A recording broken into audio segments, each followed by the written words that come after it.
Ibu, Bapak, saudara-saudari sekalian, selamat pagi semuanya. Satyautu Namo Buddhaya.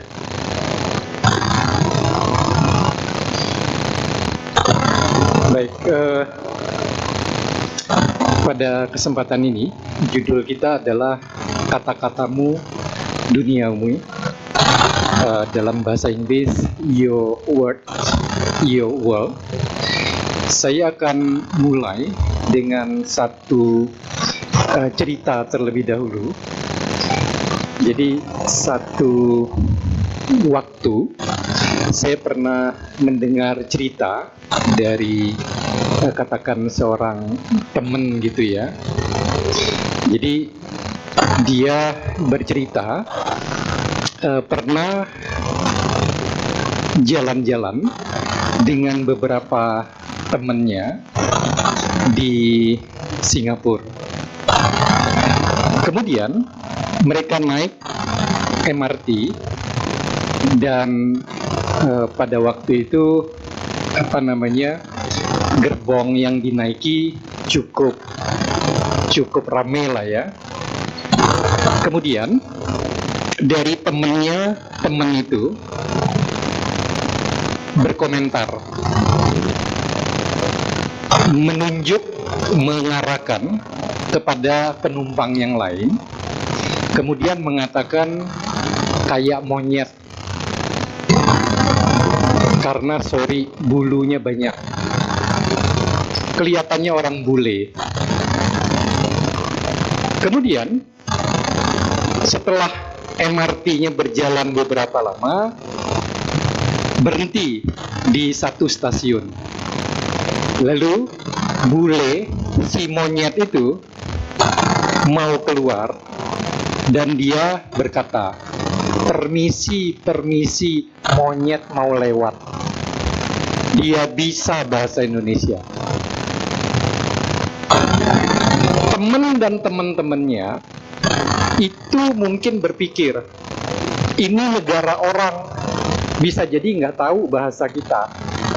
Jadi ya sudah, ngomong aja. Untung si monyet bohongan itu nggak marah, karena kan bukan monyet gitu ya. Mungkin karena bulunya banyak, jadi biasa ngomong ceplas-ceplos, dikomentari, kedengeran oleh yang bersangkutan. Untung dia nggak marah. Malu nggak kira-kira kalau kita yang ngomong kayak begitu? Nggak dibales sih, nggak bales dimarahin, nggak gitu ya. Balesnya itu mungkin lebih nyelekit gitu ya. Permisi, monyet mau lewat. Ibu, bapak, saudara-saudari sekalian, pernahkah kita, saya, Anda berpikir kembali dalam kehidupan sehari-hari, sebetulnya kita itu lebih menjaga orang lain dibanding orang-orang yang dekat dengan kita. Maksudnya apa? Kalau kita ngomong nih, kita bersikap, bertingkah laku, seringkali ke orang yang lain kita lebih jaga, lebih sopan, lebih hati-hati, lebih mendahulukan, dan seterusnya. Tapi kalau ke orang-orang yang lebih dekat dengan kita, pasangan kita, anak kita, saudara kita, dan seterusnya, kadang-kadang kita lebih nggak sabar. Kita ngomong jauh lebih menyakiti. Bisa jadi karena kita merasa kita punya otoritas, kita punya kewenangan. Kan dia anak saya, pasangan saya. Udah, saya punya kuasa, punya power, punya kan saya lebih gitu kan. Sehingga seringkali kita ngomong itu enggak mikir dulu. Lebih menyakitkan omongan kita kepada orang-orang terdekat kita. Padahal seharusnya dibalik. Orang-orang dekat kita itu namanya aja dekat gitu ya. sering bersama kita, ketemu kita, dan seterusnya. Malah mereka yang harus kita jaga. Saya pernah menerima satu klien. Ini cerita sebenarnya. Mudah-mudahan yang bersangkutan tidak hadir. Mudah-mudahan ya. Mudah-mudahan juga tidak ada temannya yang hadir yang mungkin tahu cerita ini. Tapi karena anonim, tanpa nama, ya sudahlah, buat pembelajaran kita. Jadi dia mengatakan hubungan dia dengan suaminya kelihatannya semakin bermasalah. Lalu saya coba mengeksplor, coba mengerti lebih banyak seperti apa permasalahan yang dihadapi. Lalu berceritalah, sampai satu waktu, satu bagian, dia mengatakan, apa yang akan saya sampaikan ini, saya ceritakan ulang ini, tidak bicara tentang yang jorok dan seterusnya. Untuk memberikan gambaran nyata, beginilah bukan kebanyakan, kehidupan yang mungkin kita alami atau orang-orang lain alami.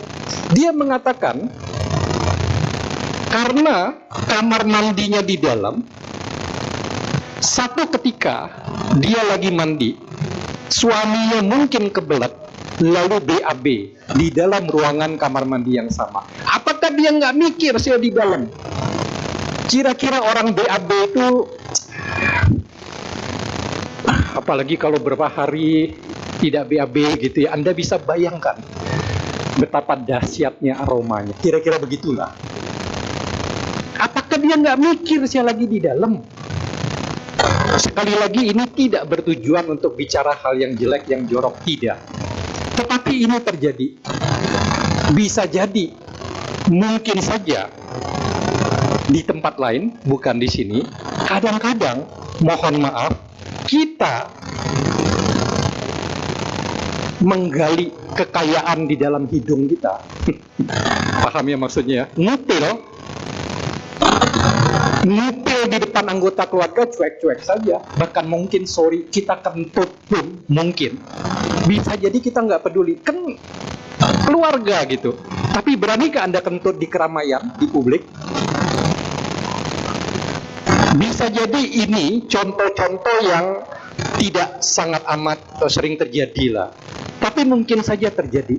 Bagaimana kita lebih mementingkan orang-orang lain, menjaga sopan santun, mendahulukan orang-orang di dekat kita, bisa jadi itu kita keduakan atau ketigakan, bukan prioritas. Padahal seharusnya terbalik.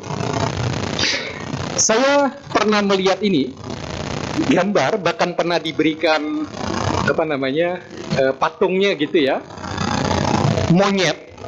Tapi tidak ada hubungannya dengan monyet di MRT Singapura itu ya. Itu monyet yang berbeda. Ini monyet beneran, tutup mata, tutup kuping, tutup mulut. Yang kira-kira artinya adalah bukan berarti selalu ya nutup mata nggak boleh lihat, nutup kuping nggak boleh dengar, nutup mulut nggak boleh bicara. Tapi maksudnya kita harus menjaga apa yang kita dengar, kita lihat, kita omongkan. Janganlah hal-hal yang buruk yang masuk ke kita atau yang keluar dari kita, janganlah hal-hal yang buruk. Bagus sekali melalui penampilan, ilustrasi gitu ya, mengingatkan kita, hati-hati ngomong, hati-hati dengar. Banyak loh hal-hal yang buruk yang sebenarnya nggak perlu kita dengar. Hati-hati melihat, ada hal-hal yang nggak perlu kita lihat. Nah, Ibu Bapak, saudara-saudari sekalian, kalau kita mengatakan kata-kata, judul dari sesi ini, kata-katamu, duniamu. Kata-kata itu bisa lisan, tetapi bisa juga tulisan. Apa yang kita tayangkan, apa yang kita upload, apa yang kita post, itu termasuk kata-kata di dalam pembicaraan kali ini. Nah, ada satu video yang populer sebetulnya ya. Kemungkinan Ibu Bapak pernah nonton video ini. Kita nonton lagi supaya kita dapat pembelajaran dari video ini. Ceritanya ada seorang pengemis, sepertinya buta atau mungkin matanya nggak bisa melihat dengan baik, lalu duduk di bawah dari tangga dan berharap orang-orang yang lewat kemudian memberikan dana atau derma, gitu ya. Nah, dia berdiri seperti ini. Yuk kita nonton videonya.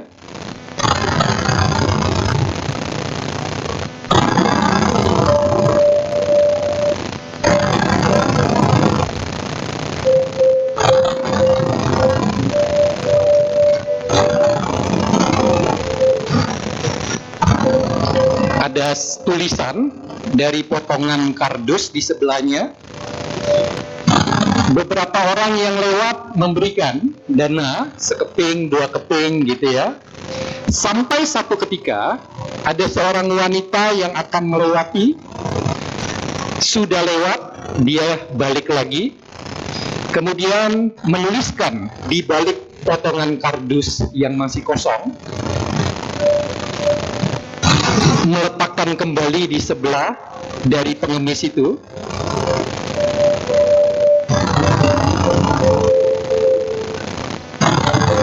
Dan kemudian selanjutnya lebih banyak orang yang memberinya pun lebih dari 1 keping uang. Sampai menjelang sore, dia lewat lagi, si pengemis mengenali dari sepatu yang dia pakai. Apa yang kamu lakukan?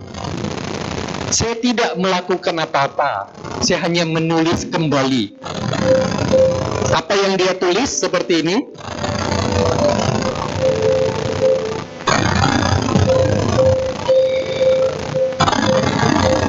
Jadi awalnya apa tulisannya?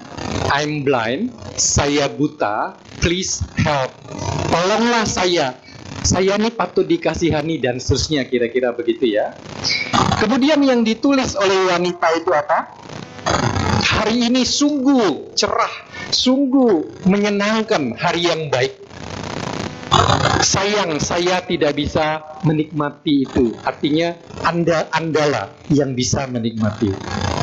Dengan mengarahkan fokus padinya kepada diri dia yang menderita, mengharapkan bantuan, kemudian Anda sungguh harus berbahagia, bersyukur karena Anda mampu menikmati hari ini, saya tidak. Orang kemudian menjadi lebih mau bantu gitu ya. Ibu bapak, saudara-saudari sekalian, sangat mungkin dalam kehidupan ini kita merasa bukanlah kehidupan seperti yang kita inginkan. Kok orang-orang ngomong ke kita begitu sih, bersikap demikian, saya pengennya orang-orang tuh kayak begini, lingkungan saya begini, kehidupan saya begini. Sangat mungkin dengan cara mengubah kata-kata kita, pembicaraan kita, mungkin saja dunia yang kita temukan, dunia di mana kita di dalamnya akan berubah terhadap kita dengan mengubah apa yang kita katakan. Satu ketika saya mendengar satu cerita dari sepasang suami istri, bercerita bahwa satu ketika mereka berkunjung ke rumah temannya, berdua dengan anaknya masih kecil. Kemudian temannya, tuan rumah, keceplosan ngomong, kaki anakmu kok boncel-boncel ya? Kayak kan ada ya, orang bilang darah manis, kena luka sedikit, digigit nyamuk, garuk, lalu berdarah, agak susah sembuh, kadang-kadang ada tanda luka itu. Kan ada begitu ya? Wow, suami istri itu marah sekali. Anaknya dianggap kakinya ya jelek lah gitu ya, boncel-boncel ya. Setelah itu menjaga jarak. Hanya karena keceplosan kata-kata seperti itu dari tuan rumah. Sekarang gemukan ya. Apa yang terjadi? Orang yang diomongkan begitu, terutama wanita, perempuan, cici-cici, ibu-ibu, tante-tante, nenek-nenek, bisa dia diet dengan semangat luar biasa.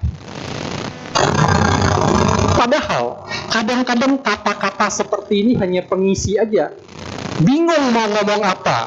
Gemukannya kamu sekarang hanya sekedar ngomong keluar begitu aja. Kamu kayaknya agak hitam ya. Begitu dengar omongan itu langsung dia di Baiklin pemutih. Langsung di Baiklin. Hanya omongan pengisi aja, tapi belum tentu dampaknya bagi orang lain itu ringan. Bisa jadi mempengaruhi kehidupan dia. Hati-hati dengan ucapan kita. Rumahmu dalam juga ya, artinya apa? Dalam gitu ya, masuk gang dulu, artinya ya begitulah. Bisa jadi itu hanya celotehan yang spontan, keluar dengan mudah, tetapi dampak bagi orang yang menerima itu belum tentu ringan. Bisa jadi berat dan bisa jadi dalam waktu yang lama masih akan bertahan. Satu ketika ada seorang anak kecil, laki-laki, pokoknya bandel, ngomongnya kasar, marah-marah, anak kecil.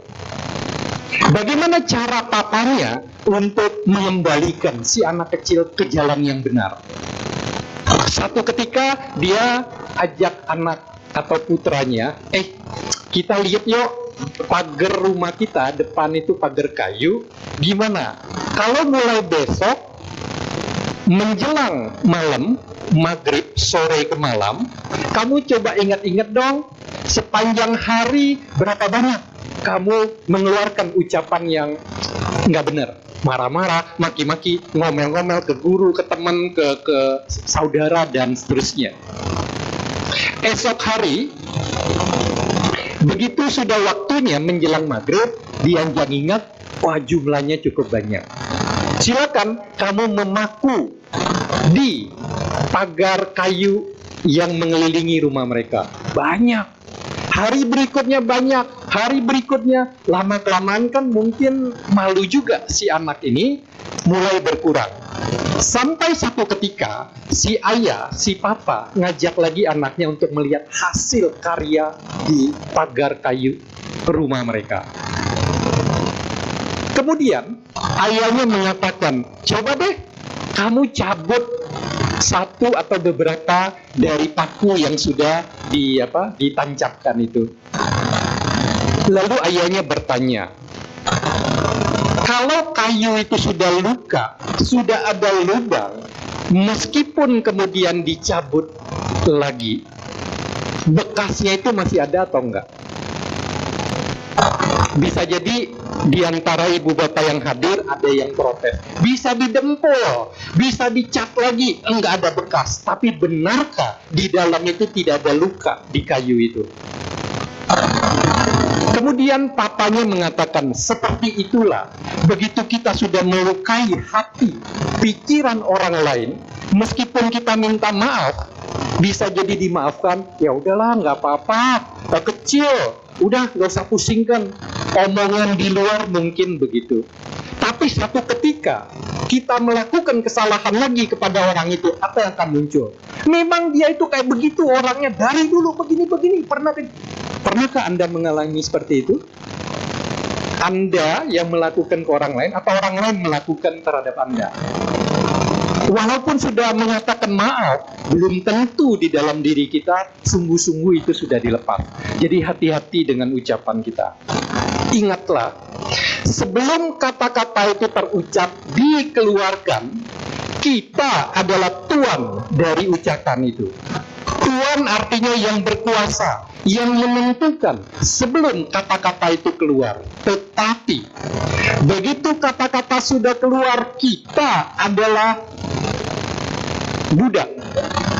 Kata-kata itu jadi tuan yang menentukan hidup kita, diri kita.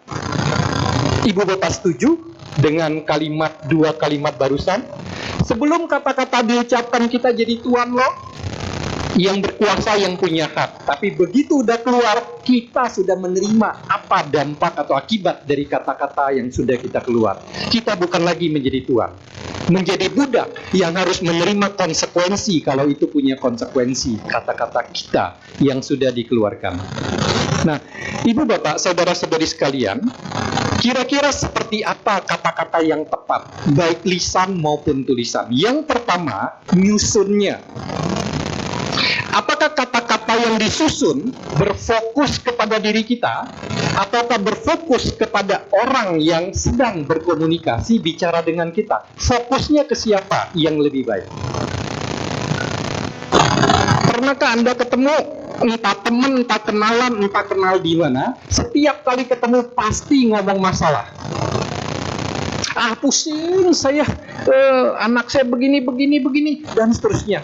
Ketemu di waktu yang lain, bicara masalah lagi. Entah dia, keluarga dia, orang tuanya, dan seterusnya. Kira-kira berikutnya, begitu dia mendekati Anda, apa yang akan Anda lakukan?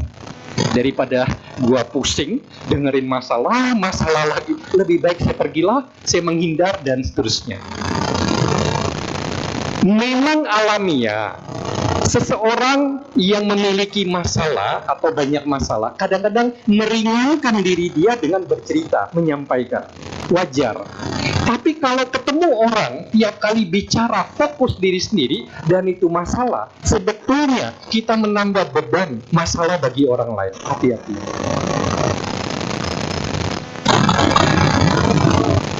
Lebih baik kita berfokus kepada orang lain yang sedang berbicara, berdiskusi dengan kita. Akan ada hal-hal yang bisa kita tanyakan, tetapi hindari ada topik-topik pembicaraan yang kalau bisa jangan disentuh. Satu ketika,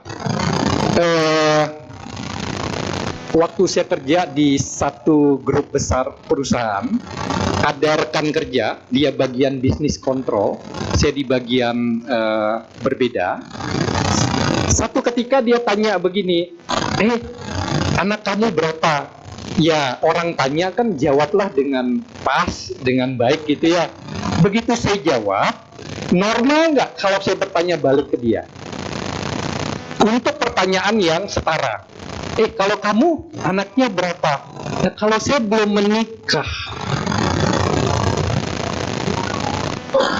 Lalu pembicaraan menjadi kurang nyaman. Kira-kira begitu ya.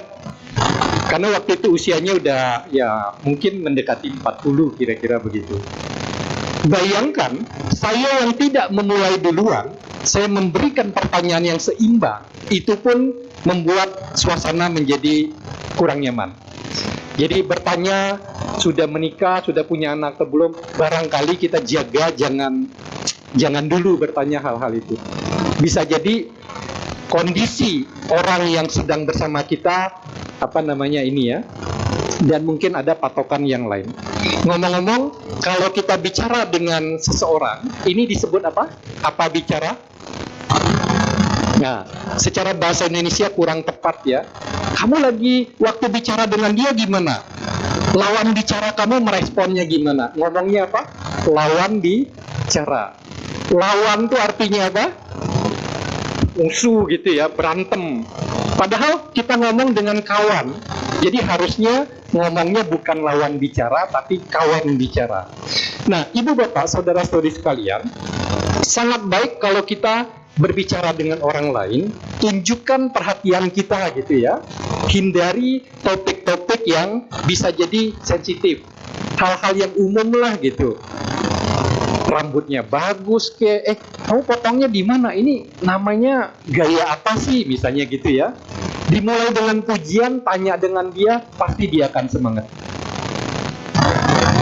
Lebih baik kita berfokus pada orang lain. Kalau orang lainnya itu normal, dia juga bisa berbalik tanya kita. Daripada begitu ketemu kita bombardir dengan membicarakan diri kita. Saya bertemu dengan cukup banyak orang. Kadang-kadang orang itu dengan problematika, masalah masing-masing, kadang-kadang begitu ya, pengen didengar. Saya ada ketemu satu orang, setiap kali ketemu, dia akan ngomong kira-kira topik yang sama. Topiknya bagus, bagaimana dia menghadapi diabetesnya dia. tanpa obat. Menarik pembicaraan pertama. Oh begitu, kok bisa sih kamu tanpa obat? Dengan semangat luar biasa dia bercerita, berbagi. Saya olahraga, saya jaga ini. Menarik bagi kita. Pertemuan berikutnya di waktu yang berbeda, dia ngomong tentang itu lagi, masih menarik, tapi sudah berkurang. Kalau kita belajar di sekolah namanya diminishing, mulai berkurang tuh. Kita lapar sekali, dapat makanan enak, makanan pertama, gigitan pertama, kunyahan pertama, kedua, ketiga, wow, rasanya luar biasa. Begitu sudah keempat, 5, 6, 10, 20, rasanya gimana? Pertemuan ketiga, dia masih ngomong hal yang sama. Saya mulai merasa gimana? Tentang diabetes, olahraga, jaga makanan, mulai menurun perhatian saya. Ketemu berikutnya dia masih ngomong. Lalu mulai dicari cara mengelak lah, kira-kira begitu ya. Entah pas, terima handphone atau apa, aduh sorry ya. Kadang-kadang saya ketemu orang, dia membicarakan hal yang bahkan misalnya saya mengajar hal itu gitu ya. Tapi ya sudahlah, orang itu kadang-kadang memang pengen didengar, ya sudah dengarkan aja gitu. Kalau saya nggak hati-hati, apa yang terjadi, saya mungkin akan motong. Udah deh, nggak usah ngomong itu. Saya lebih jago dari kamu, misalnya gitu. Kadang-kadang kita menghadapi situasi-situasi seperti itu. Tapi ya sudahlah. Kadang-kadang kita berikan kesempatan orang ngomong, orang lebih longgar rasanya gitu ya, karena didengarkan, ya mungkin itu kebaikan juga. Tapi kalau berkali-kali orang yang sama, ya mungkin lama-lama orang-orang akan menghindar. Kemudian yang kedua, isi. Tentu kata-kata yang tepat itu isinya harus tepat. Sokrates satu ketika mengatakan atau membagikan yang disebut triple filter test. Tes saringan 3 kali. Yang pertama adalah benar. Satu ketika ada seorang teman dari Sokrates yang dengan semangat berlari menuju Sokrates, lalu mengatakan, bro, saya mau kasih kabar, informasi. Wih gila, informasi ini luar biasa gitu ya. Kemudian Sokrates mengatakan, stop. Sebelum kamu ngomong, kamu yakin nggak informasi yang kamu mau kasih tahu saya itu benar?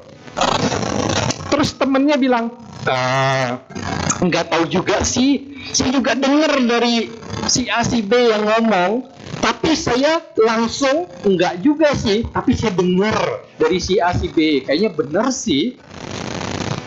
Terus kata si Sokrates, kamu nggak tahu, nggak yakin itu benar apa enggak, kamu sudah langsung mau kasih tahu saya, membagikan sesuatu yang kebenarannya kamu tidak yakini sepenuhnya. Kedua, kata Sokrates, coba sebelum kamu ngomong, yang akan kamu kasih tahu ke saya itu tentang sesuatu yang baik atau yang tidak baik. Kemudian teman Sokrates bilang, enggak sih, itu tentang teman kita yang lain, tentang hal yang buruk sebetulnya yang saya dengar, saya mau kasih tahu kamu. Itu ya, kata Sokrates, sesuatu yang kamu belum tahu kebenarannya, isinya tentang ketidakbaikan, kamu mau kasih tahu saya. Stop, tunggu dulu. Tes yang ketiga, kira-kira menurut kamu bermanfaat atau enggak? Kamu kasih tahu saya. Setelah saya dengar, saya tahu ada manfaatnya enggak bagi saya. Terus kata temannya, kayaknya enggak ada hubungannya dengan kamu. Seru aja. Sokrates bilang, kamu ya, sesuatu yang kebenarannya tidak persis kamu yakini, hal yang buruk, tidak ada manfaatnya dengan saya, kamu omongkan ke saya, atau mungkin ke orang-orang yang lain. Ibu bapak saudara-saudari sekalian, tentu saja cerita ini bukan setelah Anda mengikuti puja bakti di Wihara Pluit Damasuka pada hari ini, kemudian setiap kali ada teman mau ngobrol, mau curhat, mau curcol, mau kasih tahu kepada Anda menerapkan ini. Stop, jangan ngomong dulu. Bener nggak kamu yakin gitu ya? Kebaikan atau tidak? bermanfaat apa enggak, lama-lama Anda tidak akan ada yang mau temenan dengan Anda. Jadi maksudnya tetaplah berhati-hati untuk ini gitu ya. Tetapi yang terpenting adalah kita menerapkan ini pada waktu kita yang akan ngasih tahu, ngomong kepada orang lain. Kita mau ngomong ini, yang kita mau ngomong, cukup yakin nggak kita benar adanya? Kita mau ngomong ini ke orang lain tentang kebaikan atau bukan? Kalau bukan, ya mikir-mikir ulang deh, perlu nggak ngomong? Apalagi kalau hanya sekedar pengisi pembicaraan atau waktu saja. Kemudian kira-kira ada relevansinya nggak? Keterkaitan bahkan manfaat nggak bagi orang yang akan kita ajak ngomong? Kalau nggak, ya sudah, stop aja, nggak usah ngomong ke dia, nggak usah kasih tahu. Jadi prinsip Socrates, kalau kita terapkan kepada orang lain, mungkin pergaulan kita menjadi kalau nggak hati-hati bisa terganggu. Paling tidak terapkan pada waktu kita mau kasih tahu, ngomong ke orang lain. Kita akan ngomong kebenarannya seperti apa, apakah itu tentang kebaikan, apakah itu bermanfaat bagi orang yang akan kita kasih tahu. Satu video pendek dari Pak Andri Wongso, pendek, coba ibu bapak dengarkan. Boleh bantu dibesarkan volume speakernya, karena di saya sudah maksimal, tapi sepertinya suaranya masih belum.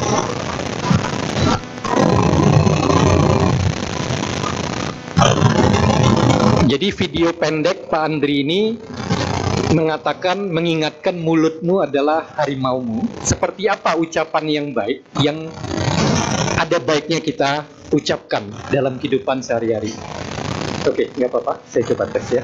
Yuk kita dengarkan, karena ini bukan dalam bentuk video ini ya, tapi lebih ke arah gambar, lalu ada suara.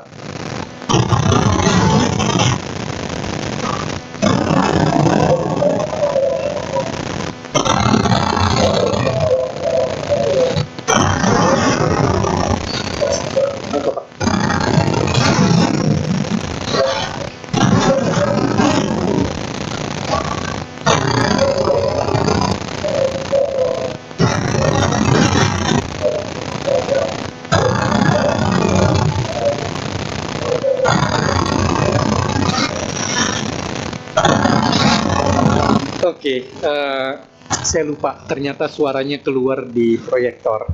Proyektornya ya tentu maksimalnya nggak bisa terlalu besar ya. Kira-kira ibu bapak bisa dengar nggak ya? Kelihatannya susah ya, yang tengah ke belakang ya. Gimana kalau saya putarkan ulang, karena nggak nyampe 1 menit ya.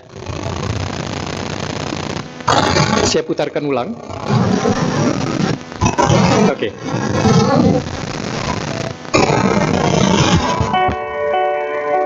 Mulutmu adalah harimaumu. Itu adalah gambaran betapa berbahayanya sebuah omongan jika tidak dilandasi dengan kebenaran.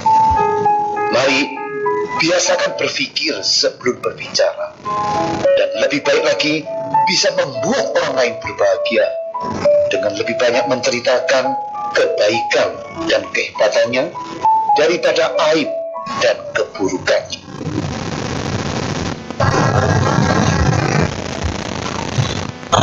Terima kasih. Pada waktu kita bicara dengan orang lain, akan baik sekali kalau hal-hal yang baik gitu ya, hal-hal yang benar, yang baik, yang meningkatkan semangat dan seterusnya. Dan kalau dalam ilmu komunikasi, bahkan kita menceritakan kebaikan tentang orang lain, jangan ke yang bersangkutan, kamu hebat ya, saya dengar kamu bantu si A, si B, si C, kamu ikut baksos ini. Kita katakan apresiasi, pujian itu bahkan ke orang lain, bukan ke orangnya. Kalau orang itu kemudian tahu kita menceritakan tentang kebaikan dia kepada orang lain, yang diceritakan tuh tahu, dengar bukan dari kita, dari orang lain, kira-kira akan semakin besar nggak apresiasi dia kepada kita? Ini kita ngomong pemikiran strategik ya, karena saya orang manajemen strategik.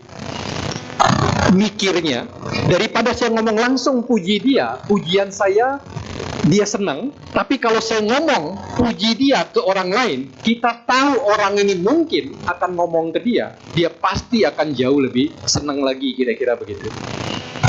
Jadi kalau mau memuji orang lain melalui orang lain, pilih-pilih orang lainnya yang kira-kira bisa menyampaikan. Kalau enggak, dampaknya mungkin tidak ada. Oke, mulutmu adalah harimaumu. Sebenarnya pada waktu kita belajar, ini tuh disebut apa ya? Kalimat bijaksana, peribahasa, atau apa ya? Ini bisa dibilang peribahasa nggak ya? Peribahasa, ada lagi kalau di Indonesia apa namanya? Peribahasa. Hah? Ya oke lah, gitu ya. Kadang-kadang saya membedakannya juga nggak mudah. Kalau bahasa Inggris kan ada proverb, kemudian ada wise word, ada apa gitu ya. Bedanya persisnya saya juga nggak tahu persis. Kita pada waktu bicara atau belajar ini, biasanya dikatakan apa? Mulutmu harimaumu adalah apa yang kita ucapkan itu mungkin saja bisa berakibat buruk terhadap orang lain. Pencurinya dia melakukan kejahatan ini. Kalau orang lain percaya, maka bisa jadi akibat buruk diterima, padahal itu nggak benar. Pernah ibu bapak mendengar berita, kira-kira beberapa tahun yang lalu, ada seorang kakek-kakek membawa mobilnya sendiri, kebetulan hari libur, drivernya nggak masuk. Tapi karena kondisinya memang sudah tua, akhirnya di jalan itu nabrak segala macam, ada yang meninggal. Kan begitu ya? Ada yang meninggal atau, sorry, mungkin saya salah. Kelihatannya nggak ada yang meninggal, tapi ada yang jatuh, ada yang ketabrak gitu ya. Lalu kan dikejar. Kemudian diteriakin. Akhirnya orang-orang berkumpul, lalu memukul apa-apa kalau nggak salah. Akhirnya kakek-kakek itu meninggal. Bukan dia sengaja gitu ya, atau dalam kondisi minuman keras, narkoba, lalu dia menghindari, enggak. Karena physically dia memang udah tua. Karena diteriakin, orang-orang percaya, maka rame-rame terjadilah itu, dan seterusnya. Karena omongan. Nah, mulutmu harimaumu. Apa yang kita ucapkan bisa jadi harimau yang mencelakakan orang lain. Tetapi di balik kata-kata ini terkandung makna yang kedua, yaitu tidak hanya ucapan kita menjadi harimau yang mencelakakan orang lain, kata-kata kita juga bisa jadi harimau mencelakakan diri kita sendiri. Kita dituntut orang, lalu dibuktikan omongan kita nggak benar, kita dihukum, waktu kita terbuang gitu ya, harus ganti rugi dan seterusnya dan seterusnya. Jadi pengertian mulutmu harimaumu, harimau yang berbahaya menerkam, itu tidak hanya akibat ucapan kita ke orang lain kalau tidak benar, juga itu bisa berbalik kepada kita, dua arah. Nah, mulutmu harimaumu, ternyata saya coba cari, ada asal mula sejarahnya. Dulu, Napoleon Bonaparte, katanya Napoleon itu pendek orangnya. Saya baca biografinya Napoleon itu, ada beberapa temuan menarik. Napoleon itu seringkali menyendiri gitu. Ternyata kalau kita baca biografi orang-orang terkenal, Isaac Newton, bahkan Hitler, Napoleon, dan seterusnya, Thomas Alva Edison, dan seterusnya, mereka-mereka itu biasanya mengakses pikiran bawah sadar dengan cara biasanya meluangkan waktu diri sendiri, termenung, ke pinggir desa yang sepi, rileks segala, dipercaya mereka mengakses kebijaksanaan yang lebih besar, maka muncul penemuan luar biasa, ide-ide brilian, dan seterusnya. Napoleon Bonaparte termasuk salah satu yang sering menyendiri, tanda kutip ya, bukan karena stres atau apa ya, tapi mungkin dia communicating dengan dalam diri dia. Kisah asmaranya Napoleon Bonaparte ini agak menyedihkan. penampilan dia inilah ya, pas-pasan kira-kira begitu ya. Orangnya agak pendek, kurang menarik dan seterusnya. Dia senang sekali dengan satu wanita. Wanita itu adalah seorang janda, cantik. Napoleon ini kalau berperang, dia itu fokus luar biasa berperang. Makanya dia banyak menang gitu ya. Tetapi di tengah-tengah perang, dia biasanya mengirim surat cinta kepada wanita itu. Bagi wanita itu, ini siapa sih orang kayak begini doang ngirimin surat-surat mulu, kira-kira kayak gitulah. Terutama di awal-awal Napoleon belum terkenal gitu. Dan seterusnya. Jadi kira-kira Napoleon tuh mengemis cinta lah. Akhirnya dinikahi dan seterusnya dan seterusnya. Tidak bisa punya anak, lalu diceraikan, menikah lagi dan seterusnya. Nah, di zaman Napoleon itu satu ketika Napoleon tuh terserang flu, dia batuk-batuk juga. Kemudian perwira yang bawahan Napoleon satu ketika mengatakan kalau tidak salah tentara Turki mereka berperang, mereka tangkap sebagai tawanan, ada beribu-ribu. Perwira bawahan Napoleon tanya, kita mau apakan tawanan tentara musuh itu? Napoleon ini karena lagi flu, batuk, dia terganggu gitu. Terus kira-kira dia ngomel, dasar batuk sialan, kata si Napoleon. Tetapi mungkin pengucapannya itu mirip, sehingga didengar oleh perwira pengawal, perwira bawahannya, bunuh semua pengawal. Saya nggak tahu ya, kalau bahasa Indonesia kan beda banget ya. Dasar batuk sialan, bunuh, kan beda banget gitu ya. Tapi dalam bahasa Prancis mungkin kata-katanya agak mirip. Saya memang bisa hampir semua bahasa di dunia. Saya nggak sombong. Saya bisa hampir semua bahasa di dunia.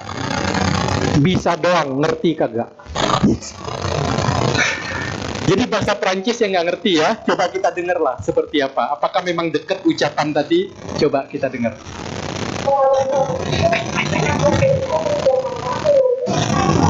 Oke, saya stop dulu ya. Lupa memberikan komando. Oke, saya putar lagi ya.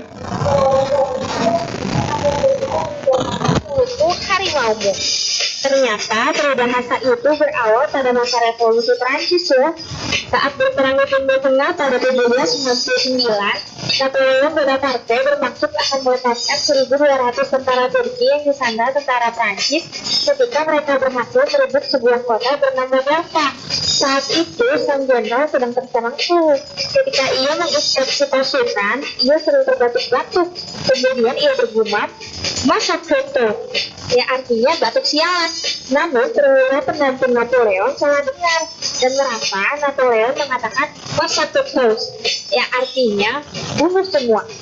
Akhirnya seluruh tawanan asal Turki tersebut dibunuh hanya karena batuk sang jenderal. Padahal Napoleon berniat hendak melepaskan tawanan-tawanan tersebut. Nah, karena hal itulah muncul ungkapan "Untuk harimaumu." Mirip nggak tadi ya? Yang katanya apa? Dasar batuk sialan dengan bunuh semua gitu ya. Kayaknya sih sekilas saya dengar agak mirip pengucapannya. Tapi balik lagi, meskipun saya banyak bisa bahasa di dunia, tapi bahasa Perancis saya nggak bisa. Jadi ya sudahlah, gitu ya. Nah, ibu bapak, saudara-saudari sekalian, ajaran Buddha kita mengenal jalan mulia berunsur 8. Bagaimana kita bisa melepaskan dari penderitaan yang harus kita alami, kita hadapi dengan mempraktekkan jalan mulia berunsur 8. Nah, ada referensi yang mengatakan 8 jalan mulia. Tetapi sesungguhnya diartikan sebagai satu jalan, tetapi 8 unsur. Bayangkan kalau kita lewat jalan biasa, jalan aspal, atau jalan tol, atau jalan beton, kira-kira yang dikatakan jalan aspal atau jalan beton itu, setuju nggak ibu bapak itu campuran dari berbagai komponen atau material? Aspal pun bukan hanya per aspal itu, tetapi mungkin ada pasir, di sana ada batu dasarnya, lalu ada chemical, ada bahan kimia, dicampurkan dengan rata, baru di-apply ke jalan. Kira-kira begitu ya. Beton pun dia menggunakan berbagai campuran.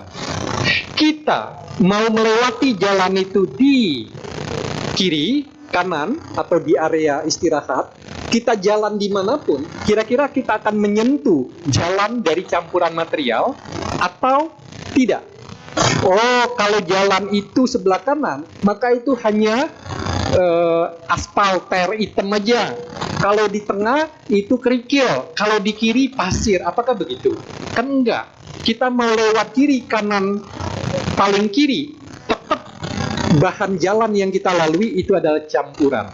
Harus campuran itu kita lewati. Begitu juga dengan jalan mulia berunsur 8. Ini bukan pilihan.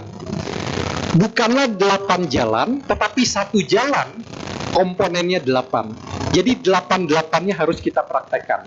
Bukan pilihan. Saya suka yang ini, nomor ini. Dari 8. Saya ini aja. Enggak demikian. 8 itu terdiri dari 3 kelompok. Panya, sila, samadhi. Kemudian yang nomor 3 apa? Ucapan benar. Mengingatkan kita, jaga ucapan kita. Kemudian, sebagai umat biasa, kita ada Pancasila Buddhis atau 5 aturan kemoralan yang perlu kita praktekkan. Jaga diri kita, latih diri kita, tidak membunuh makhluk hidup, tidak mengambil apa yang tidak diberikan, dan seterusnya. Nomor 4 apa? Melatih diri, menjaga supaya tidak ngomong ucapan-ucapan yang buruk, yang tidak benar. Nomor 4. Ini adalah panduan ajaran Buddha.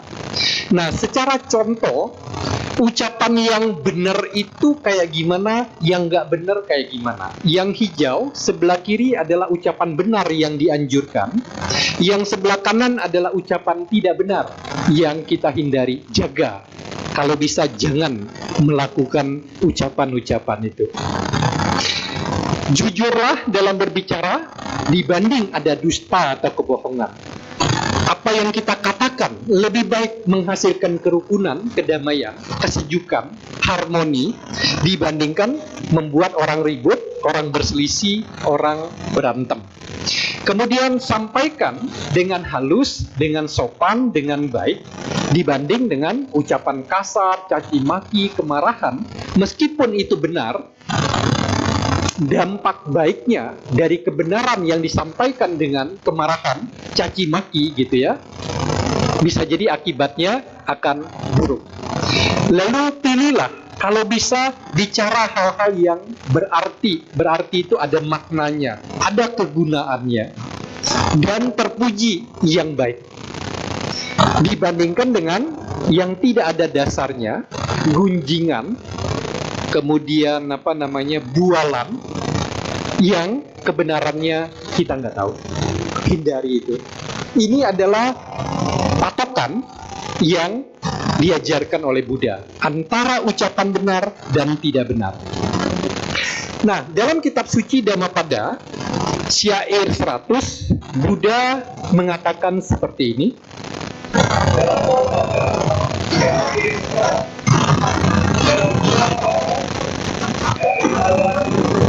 Yang tak berguna, lebih baik sepatah kalimat bermanfaat yang memberikan kedamaian bagi pendengarnya. Daripada kita banyak bicara, cukup bicara secukupnya atau seadanya, tetapi menenangkan, menyejukkan, membuat orang lain tenang. Akan lebih baik daripada ngomong banyak sekali, tetapi malah membuat orang lain atau suasana tidak baik. Masih sejalan kutipan dari Dhammapada, kalau ini adalah 1000 kata yang tidak bermanfaat, tidak berguna. 1000 artinya banyak. Yang ini kita dengarkan, masih sejalan ya.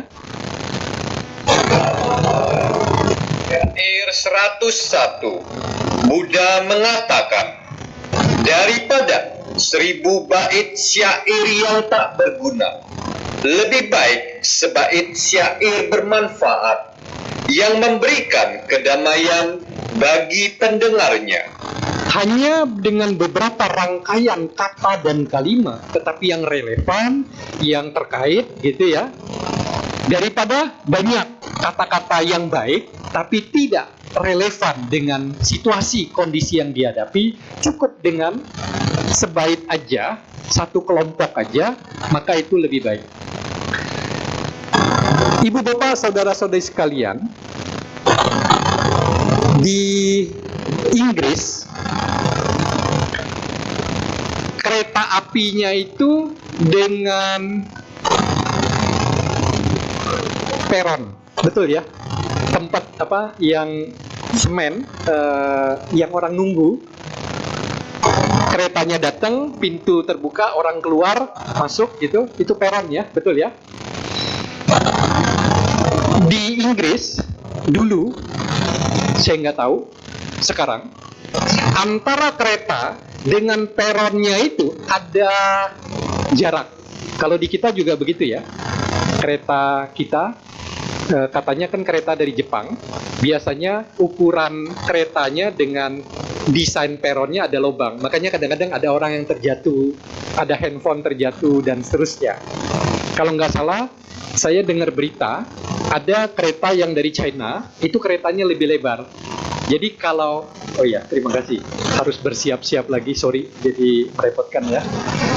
Kereta yang dari China dia lebih lebar, jadi kalau menggunakan itu dia lebih dekat ke peronnya, tidak ada celah yang membuat orang bisa jatuh atau barat. Di Inggris pada waktu itu, untuk mengingatkan supaya orang keluar kereta atau masuk jangan sampai nyelip di celah itu, memutarkan peringatan suara, kata-katanya mind the gap.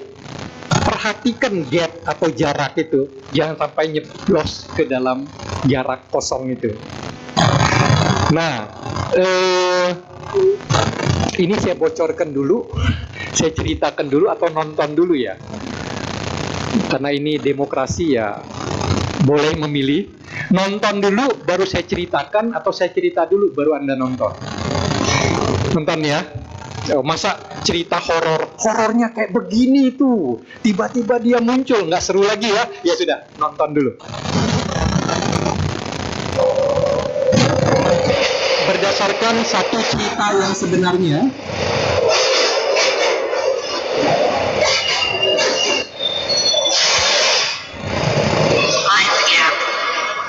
rekaman suaranya, tetapi rekaman suara ini adalah rekaman mesin, perempuan. Seorang nenek-nenek begitu mendengar suara itu merasa aneh, merasa asing.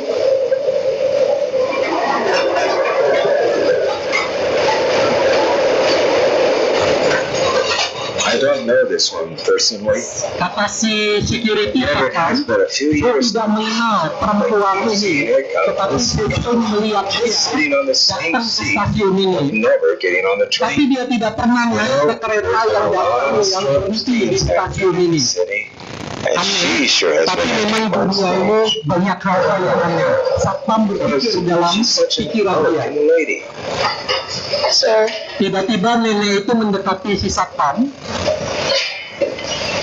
dan berkata, mind the gap. mind the gap. May I help you? Saya bisa bantu apa? Those were the first words my husband ever spoke to me. Ternyata Would you like itu adalah suara rekaman suaminya yang sudah meninggal.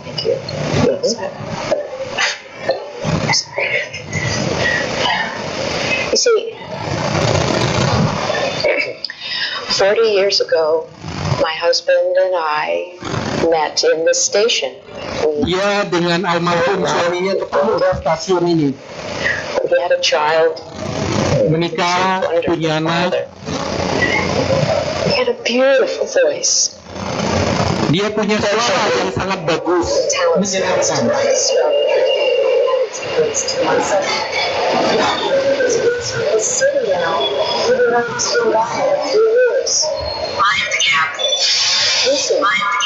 Dengarkan suara rekaman ini. Was your husband's voice that was on the recording before? That's right. And Apakah suara suamimu rekaman sebelum I have no right to ask. rekaman suara yang rekaman mesin itu?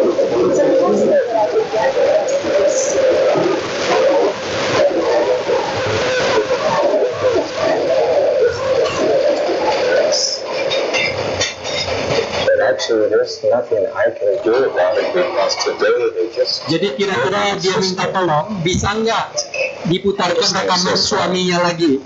Jangan menggunakan suara mesin, kira-kira kayak since begitu ya. that day we spoke, Setelah mereka ketemu, returned to this setelah station. itu dia nggak pernah lagi melihat nenek itu She has datang no ke reason stasiun to itu. come back.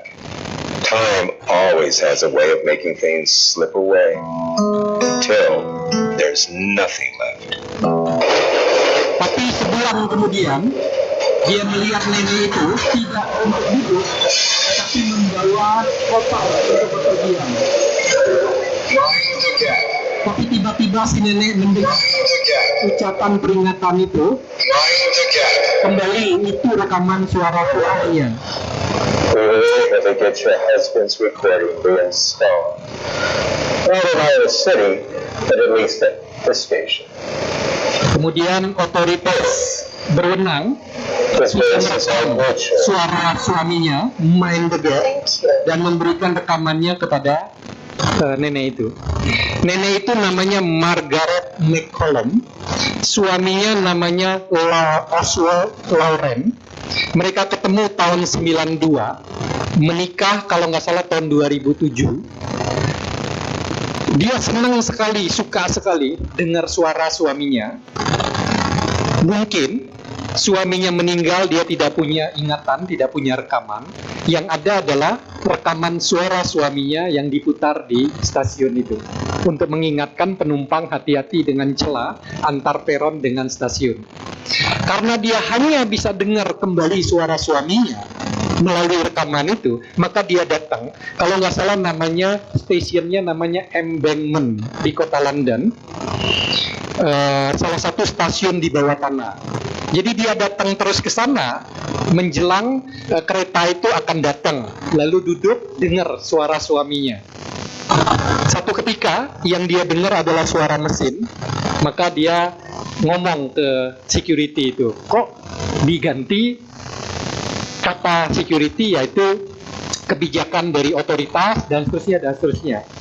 Kemudian ya sudah, nenek itu berpikir udah nggak bisa dengar lagi suara suaminya, lalu mau pindahlah dari kota atau dari daerah itu. Pas dia mau pindah, udah bawa koper, ternyata diputarkan kembali. Kalau nggak salah menurut sejarah, hanya di stasiun itu yang masih menggunakan rekaman suara dari Oswald Lawrence itu. Ujung-ujungnya dia dikasih rekamannya supaya nggak usah bolak-balik ke stasiun, kesian udah tua. Puterin aja, dengarkan dari flash di situ, mereknya Kingston. Ternyata ini adalah promosi dari Kingston USB. Tapi berdasarkan cerita yang yang benar gitu ya. Apakah benar-benar rekaman itu di USB Kingston? Saya nggak tahu. Saya cari sejarahnya, saya nggak dapat. Menurut ibu bapak sekalian, kira-kira nih, pada waktu masih hidup, si suami Oswald Lawrence ngomong ke istrinya kayak gimana? Marah-marah, maki-maki, kasar, atau kayak gimana? Sampai dia merindukan suara suaminya. Kira-kira nih, jawab dari lubuk hati yang paling dalam, yang paling dangkal. Kemungkinan pasti bagus gitu ya, menghargai, mengayomi, bikin adem dan seterusnya. Sekarang pertanyaannya kepada para suami laki-laki kecuali saya, apakah suara Anda dinanti-nantikan oleh pasangan Anda, oleh pacar Anda, oleh anak Anda, teman Anda, saudara Anda? Jangan-jangan begitu dengar suara Anda dari jauh, mereka sudah kabur, menghindar, karena akan terjadi gitu ya hal yang buruk, maki-maki, marah-marah, ngoceh, ngomel dan seterusnya. Ini PR kita, PR saya juga. Balik lagi ke cerita saya pertama, seringkali kepada orang-orang terdekat kita nggak memperhitungkan pemikiran mereka, perasaan mereka. Ngomong kita nyelekit, ngomong kita nggak mikir lagi. Ke orang lain kita bisa santun, bisa sopan, bisa jaga gitu ya.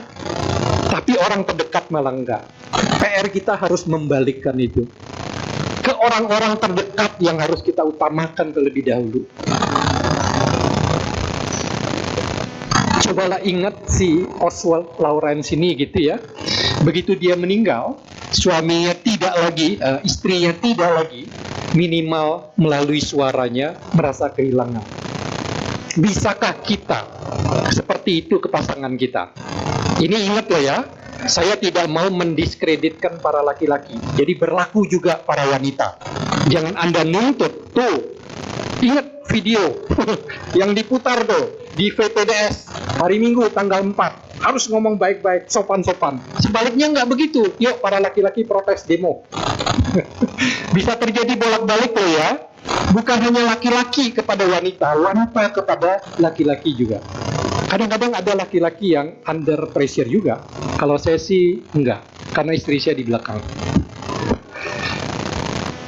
Ibu bapak saudara-saudari sekalian, kata-kata yang tepat berikutnya tentu sasarannya. Anda bayangkan si pengemis yang video di awal, kondisinya ya gitu ya, sudah tua, kemudian matanya sudah tidak bisa melihat dengan baik, lalu dia mencoba mengemis di area, di kompleks di mana orang-orangnya banyak yang kesulitan. Sorry, misalnya daerah kumuh gitu ya. Mereka pun struggling dengan kehidupan mereka, dengan ekonomi dan keuangan mereka. Kira-kira kalau dia mengemis ke daerah orang yang kekurangan, akan dapat banyak nggak dia? Mengingatkan kita, kata-kata yang kita keluarkan harus tepat sasarannya. Harus ada relevansi, keterkaitan, atau kita katakan kegunaan. Kalau nggak usah. Hanya sekedar kita mengeluarkan ucapan gitu ya, karena kita merasa tahu sesuatu yang hebat, yang heboh, lalu menceritakan ke semua orang yang belum tentu ada hubungan atau keterkaitan. Lalu yang keempat, bayangkan si pengemis buta kemudian mengemis di daerah yang kondisi orang-orangnya menengah atas, apalagi sangat baik gitu ya. Kemungkinan besar dia akan dapat derma atau dana yang banyak. Tetapi dia ngemisnya di tengah malam, jam 12 malam, hujan misalnya begitu ya. Kira-kira akan dapat nggak? Artinya, ada hal-hal yang berkaitan dengan orang-orang kita ngomong, ada hubungannya, tapi waktunya sudah lewat. Bayangkan Anda sebagai orang tua, satu ketika menerima telepon dari anak Anda di luar kota atau di luar negeri. Pak, Ma, aku udah lulus. Sebagai lulusan terbaik, dapat penghargaan dan seterusnya. Sebagai orang tua, Anda akan senang nggak? Senang. Tetapi kemudian, kapan tuh? Mana fotonya? Kira-kira setahun lalu, Ma. Setahun lalu, Pak. Bagaimana bagi Anda? Relevan nggak? Anak menginformasikan perkembangan studi dia kepada orang tua. Relevan, ada hubungannya. Tetapi secara waktu sudah lewat lama. Yang ada orang tua ngamuk. Kira-kira begitu ya. Jadi cobalah untuk memilah apa yang kita katakan, apakah secara timing, secara waktu itu oke atau enggak. Lalu jangan lupa ekspresi. Turut berduka cita ya, orang tua kamu meninggal. Semoga dia terlahir di alam yang baik. Duka cita tapi ekspresi wajahnya kok kayaknya sumringah banget. Jangan-jangan yang membuat itu si ini, kira-kira begitu ya. Jadi ekspresi kita mengucapkannya seperti apa mempengaruhi dampak dari apa yang kita katakan.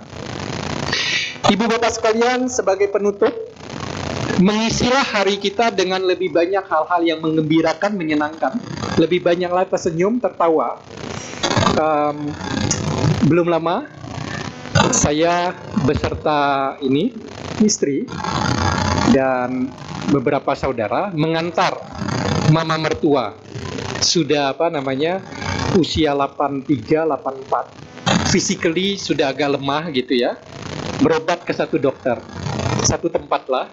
Kemudian dokternya ini usianya 70, tapi masih kuat, masih gagah. Wajahnya itu kayak wajah anak muda gitu. Kira-kira begitu ya. Lalu nanya ke dokter itu, "Dok, usianya berapa, Dok?" 70. Yang benar, Dok. Kok kayaknya dokter masih gagah, masih mukanya juga kayak masih muda.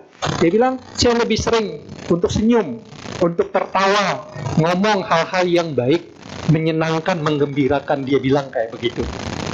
Jadi sebagai penutup, saya putarkan satu video dari Thailand. Jangan sampai kita berbicara kayak dia nih, ekspresi maupun pengucapannya. Jadi ini video lucu. Video lucu artinya yang hadir harus tertawa. Awas kalau nggak tertawa. Kira-kira gitulah ya. Disclaimer-nya di awal. Video lucu ini ya masih ada kaitannya dengan apa yang kita bicarakan. Petugas sudah standby langsung. Stand by, please. Stand up. Stand up, please. Good morning, teacher. Fine, thank you. Sit down, Sit please. down, please. Thank you, teacher. คนแรกจดเลยค่ะ จดเลย ครับผม เจลเล่เจลเล่พบกันค่ะ เจลเล่ เจลเล่ เจลเล่ ครูครับ ครับ ผมว่ามันอ่านว่าชองนะครับ G E N เจน R E เล่เจลเล่ โอ้ตรงตัวด้วย โน้ตเจลเล่ เจลเล่ พบกันเจลเล่ เจลเล่ คำต่อไปค่ะแกนดิพริก เออ แกนดิพริก ครับกลางปีหรือเปล่าครับ ครูเป็นใครคะคุณครูปะ ใช่ครับ ครูเป็นครูปะ ครูเป็นครูครับ ครูเป็นครูต้องฟัง ครู ครูเป็นครูต้องฟัง ครู เจนดิพริก เจน เจนดิพริก เจนเด็ก คำต่อไปค่ะ High story High story ไฮสตอรี่ High ไฮ High ไฮ story สตอรี่ ดูนี่ค่ะท่องแล้วก็จด กูว่ากูจบที่นี่กูจะมีคุณภาพไหมวะเนี่ยเอาเลยครับสักเยอะกูว่าจะพลาดบ้างนิดหน่อยนะ คำต่อไปค่ะ อีสแลนด์อีสแลนด์ I ไอ I S ไอเอฟ ก็คือ East อีส ที่มาเป็นสระอีสแลนด์ อีสแลนด์ again อีสแลนด์ อีสแลนด์ ต่อไปค่ะ ต่อไปนะ โอ้นี่ง่าย ฟูตุลิฟูตุลิ F U ฟู ฟู E U ตู R E ลีฟูตุลิจดด้วยค่ะจดด้วยค่ะฟูตุลิ แม่กูก็พาไปห้างบ่อยนะไม่ได้อะไรอย่างนี้ คำสุดท้ายนะคะ เสร็จสิ้นจาก6คำนี้แล้ว หลังคาบนี้ไปสอบกับครูนะคะคำสุดท้ายซีตับซีตับ สีตับ you know ซี สี ซีตับตับจุดใต้น้ำพริก thank you ค่ะ แต่บายบายที่เธอ บายบายพี่เตอร์ thank you Thank you teacher บายบาย student thank you บายบายนะคะเจอกันซี สีตับ ซี สีตับ yes Pede benar gurunya ya. Ekspresinya juga luar biasa. Sebagai rangkuman Ibu Bapak, saudara-saudari sekalian, kata-katamu, kata-kata kita, itulah dunia yang akan kita terima, kita jalani, kita ada di dalamnya. Your words, your word. Kalau kita menginginkan dunia yang lebih baik kepada diri kita, kehidupan yang lebih baik, dengan cara mengubah kata-kata kita, lisan maupun tulisan, sangat mungkin dunia yang kita hadapi akan berubah. Ingatlah, mulutmu adalah harimaumu. Tidak hanya menjadi harimau bagi orang lain kalau kita bicara tidak benar, merugikan orang lain, tetapi juga jadi harimau bagi diri kita sendiri. Bisa berbahaya atas ucapan tidak benar yang kita keluarkan. Lalu, sesuai dengan yang pertama, dengan mengubah kata-kata kita, bisa jadi dunia yang kita hadapi, kita masuki, itu akan berubah. Kemudian, kata-kata yang tepat yang perlu kita praktekkan, susunlah apa yang perlu diucapkan Atau posisikan kawan bicara kita sebagai prioritas. Biarkan dia bicara, dengarkan dia, respon dengan pas gitu ya. Akan lebih baik daripada hanya berfokus diri kita, keluarga kita dan seterusnya. Apalagi itu tentang masalah. Lama-lama kita akan dijauhi oleh orang-orang yang lain. Kemudian jangan lupa isinya. Ingat triple filter test. Benar, baik, dan bermanfaat. Kalau kita tidak bisa menahan orang lain melakukan itu ke kita, pada waktu kita bicara, kita yang menggunakan triple filter test, tes saringan 3 kali. Yang akan kita katakan kebenarannya seperti apa? Apakah isinya lebih banyak kebaikan? Apakah itu bermanfaat bagi orang yang akan kita sampaikan? Kemudian sasarannya harus sesuai, waktu itu disampaikan, dan tentu saja ekspresi untuk mendukung kekuatan dari apa yang disampaikan. Tepat isi ya, khusus isi, Socrates tadi benar, baik, dan bermanfaat. Ibu bapak, saudara-saudari sekalian, semoga Anda semua yang hadir lebih berbahagia. Semoga semua makhluk berbahagia. Sabbe sata bawatu sukitata. Sadu, sadu, sadu. Saya kembalikan kepada MC.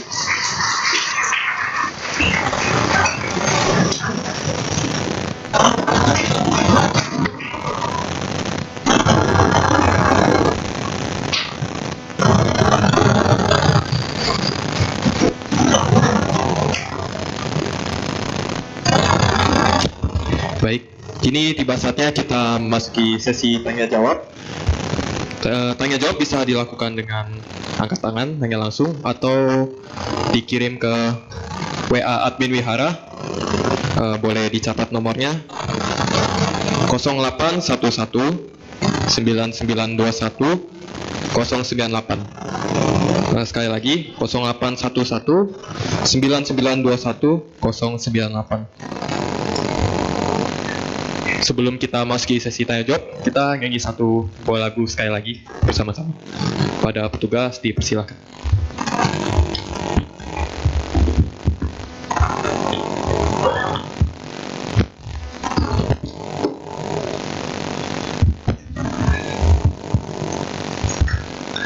Selamat pagi, kembali lagi kita buka buku tuntunan kebaktian kita. Karena hari ini hari yang berbahagia bisa mendengarkan ceramah Dhamma dari Romo Tony Yoyo, mari kita juga menyanyikan lagu yang berjudul Berbahagialah di halaman 63.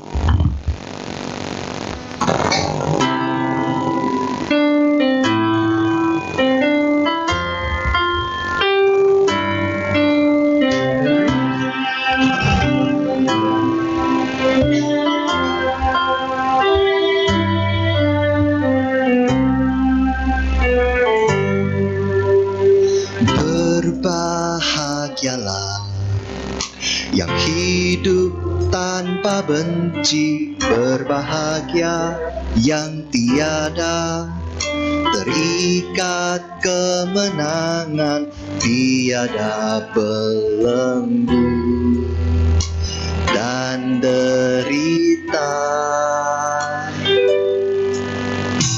Berbahagialah terlahir sebagai manusia, berbahagia yang mengerti hukum kesunyataan, tiada lagi roda samsara. Bagaikan perahu menyeberang lautan hidup samsara. Siapa yang mencapai pantainya, bahagialah dan sejahtera. Mari kita ulangin kembali dari bait kedua ya.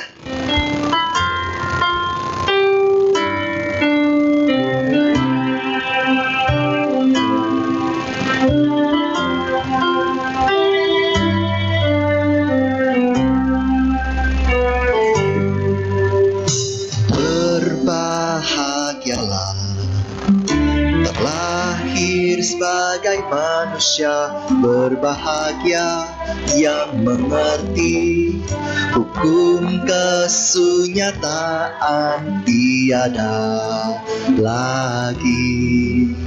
Roda samsara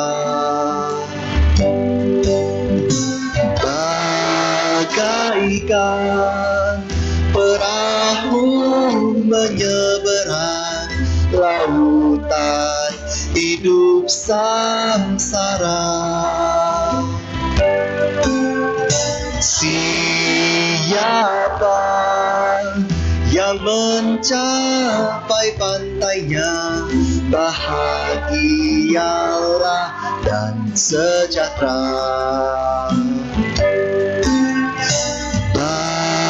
Bagaikan perahu menyeberang lautan hidup samsara. Siapa yang mencapai pantainya bahagialah dan sejahtera. Bahagialah dan sejahtera. Terima kasih. Semoga semua makhluk hidup berbahagia.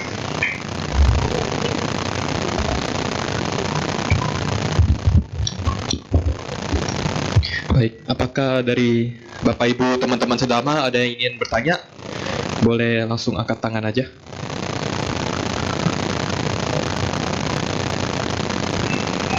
Nggak ada? Ngomong-ngomong, ini nggak ada pertanyaan masuk. Mungkin udah pada ngerti ya Romo ya. Sharingnya daging banget hari ini. Oke, baik, kalau tidak ada pertanyaan, mungkin kita akhiri sesi Dhamma Desana ya Romo ya. Kami segenap umat dan panitia mengucapkan anumodana untuk Romo Tony Yoyo atas sharing Dhamma hari ini.